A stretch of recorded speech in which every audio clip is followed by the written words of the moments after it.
మీద ఎటువంటి నమ్మకం ఉంది? కంటెంట్ ఏ బేసిక్గా విధంగా వెళ్ళద్ది? ఫస్ట్ ఇక్కడే స్టోరీ విన్నా నేను, ఆ ఆఫీస్ అనుకుంటా. మన చందు కూర్చొని స్టోరీ చెప్పాడు. చెప్తే ఏ అమ్మ ఇదేంద్రా అనుకున్నా నేను. ఎందుకంటే there are like 3 or 4 different stories and then there is my track, అది వెళ్తోంది. నా ట్రాక్ తోటి డిఫరెంట్ స్టోరీస్ ఎంత బాగా మింగిల్ అవుతాయి అండ్ దెన్ ఎంత బాగా అవి అంత అంటే మింగిల్ అయిన తర్వాత they all become one story.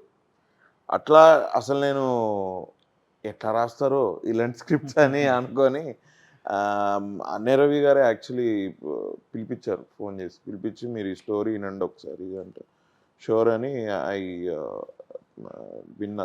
దానికంటే ముందు సరే చెప్పారు చాలా బాగుంటుంది స్టోరీ, అసలు మీరు ఒకసారి వినండి మీకు అర్థం అవుద్ది, నేను 1 లైన్లో చెప్పేది కాదు, చందు